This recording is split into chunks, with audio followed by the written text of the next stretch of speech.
विभिन्न कार्यों के लिए ऊर्जा यानी एनर्जी फॉर डिफरेंट एक्टिविटी। जो हमारे ग्लूकोज में ग्लाइकोलिसिस और क्रेब्स साइकिल के फॉर्मेशन या जो प्रोसेस होता है उसमें जो हमारे अंदर एटीपी के यानी एनर्जी बनती है एटीपी, वो विभिन्न प्रकार के एक एक्टिविटी में यानी शरीर के क्रियाओं में यूज हो जाती है। तो ये जो एक्टिविटी यानी सभी शरीर जो हमारे शरीर में जीवों के शरीर में जो होता है रासायनिक ऊर्जा जो भोज्य पदार्थों में ही रहती है। इस ऊर्जा को जो हमें प्राप्त करना रहता है तो इसमें अपचयी क्रियाएं जो होती हैं, ये कैटाबॉलिक एक्टिविटी जो होती है यानी जो अपचयी क्रियाएं कह सकते हैं कैटाबॉलिक एक्टिविटी जो होगी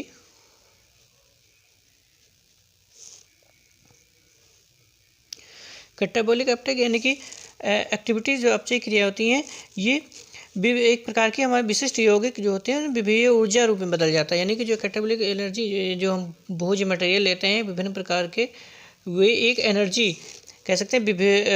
विभवीय ऊर्जा यानी जिसमें ढेर सारी ऊर्जा की मात्रा पाई जाती है, विभवीय ऊर्जा के रूप में कन्वर्ट हो जाती है, चेंज हो जाती है, इसमें बदलती है। और ये जो विभवीय ऊर्जा है, जो विभवीय ऊर्जा जो होती है, ये एक उच्च ऊर्जा बांध यानी हाई एनर्जी के रूप में स्टोर होती है, उच्च ऊर्जा के रूप में। यानी जो हमारे शरीर में यानी कि उसमें जो ग्लाइकोलिसिस या क्रेब्स साइकिल जो प्रोसेस होती है, इसमें एक प्रकार की एनर्जी जनरेट होती है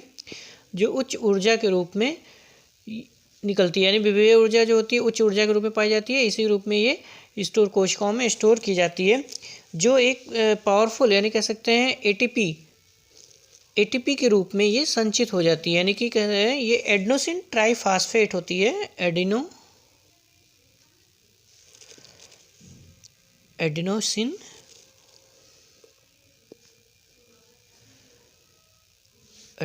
ट्राइफॉस्फेट।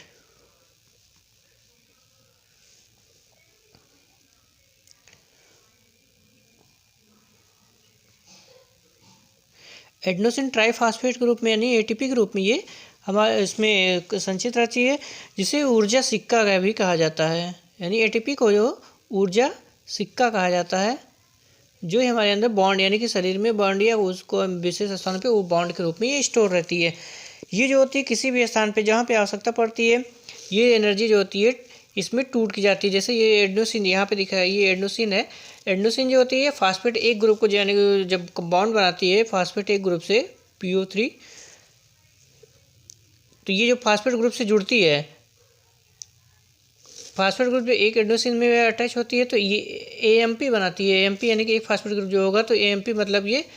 कह सकते हैं कि एडेनोसिन मोनोफास्फेट होगा। जब ये दो ATP यानी कि एक फास्फेट ग्रुप इसमें और प्लस पॉइंट कर दिया जाता है, फास्फेट ग्रुप हमारा एक और जुड़ता है तो ये डाई हो जाता है यानी कि मोनोफास्फेट, ये फिर D से एडेनोसिन डाईफास्फेट का फॉर्मेशन हो जाता है। और जब ये तीन बॉन्ड यानी कि फास्फेट के तीन ग्रुप जुड़ जाते हैं तो ये यहाँ पे एडेनोसिन ट्राइफॉस्फेट यानी कि ये उच्च ऊर्जा में रूप में बॉन्ड हो जाती है। तो ये इसी में चेंज होती रहती है, यानी कि ADP से जो ATP होती है ADP में चेंज हो जाती है और ADP से AMP। लेकिन जो ADP से ATP में, ATP से ADP में तो आसानी से चेंज हो जाती है, लेकिन ADP से AMP में बहुत रेयर केस में चेंज हो जाती है। ज़्यादातर ये ADP में ही रुकी रहती है। इसमें फिर एडेनोसिन यानी जो होती है उच्च एनर्जी जो कैटाबॉलिक एक्टिविटी के माध्यम से एनर्जी जनरेट होती है, उसमें फिर से फास्फेट ग्रुप जो होते हैं यानी एनर्जी बॉन्ड बना के फिर से ATP का फॉर्मेशन कर लेती है। तो ये यहाँ पे इस तरह से जो सर्कल दिखाई गई है, AMP से ADP, ADP से ATP के रूप में ये चेंज हो जाती है। जो ये किसी भी स्थान यानी कि जहाँ पे ऊर्जा की कमी होती है, एनर्जी की जब आवश्यकता होती है तो ये संरक्षण जो होती है यानी कि वहाँ पे ये कोशिकाएं जो ATP जो होती है एनर्जी की आवश्यकता होने पे ATP उस स्थान पे कोशिकाएं पहुँच जाती है और वहाँ से फास्फेट ग्रुप को एक रिलीज़ कर देती है, जिससे उच्च मात्रा में एनर्जी निकलती है जो वहाँ पे यूज़ कर लिया जाता है। और विभिन्न प्रकार के आक्सीकारक क्रियाओं में विशेषकर जैसे इसमें ये दिखाया गया विभिन्न प्रकार की जो एक्टिविटी होती है, जैसे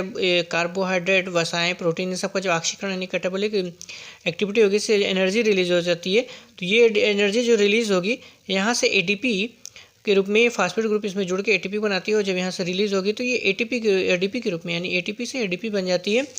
जो हमें अन्य प्रकार के कार्यों में यूज हो जाती है। जैसे इसमें दिखाया गया कार्य, यहाँ पे एनर्जी जो निकली है हमारी एनर्जी ये कोशिकीय यानी कोशिकीय कार्य में चली जाती है। कोशिकाओं के अपने एक्टिविटी में विभिन्न प्रकार की जो गतिविधियाँ करते हैं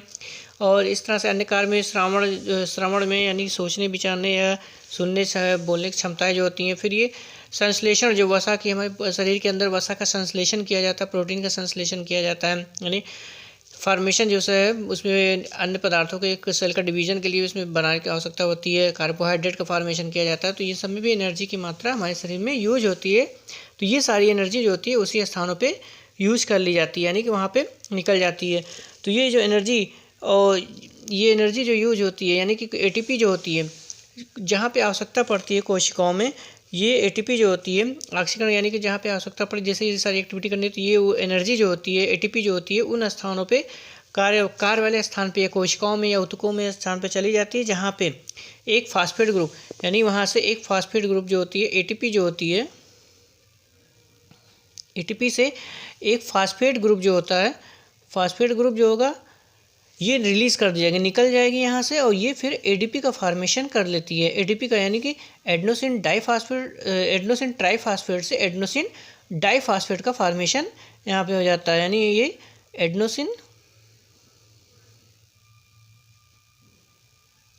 एडेनोसिन डाइफास्फेट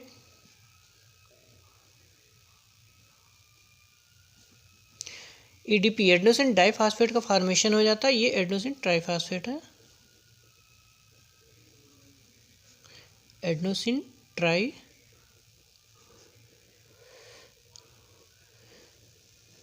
ट्राइफास्फेट से एडेनोसिन डाइफास्फेट में चेंज, यानी कि ATP4 यहाँ पे रिलीज कर दी। ये ज़्यादातर मतलब यह कार्यवाहक यहाँ पे आवश्यकता होती है ना जो स्थान पे जाते हैं, जब ये ATP बन जाती है तो ये पुनः माइटोकॉन्ड्रिया में यानी कि यहाँ पे जहाँ पे एनर्जी अधिक मात्रा में रिलीज हो जाती है माइटोकॉन्ड्रिया में वापस चली जाती है, जहाँ पे फिर से ये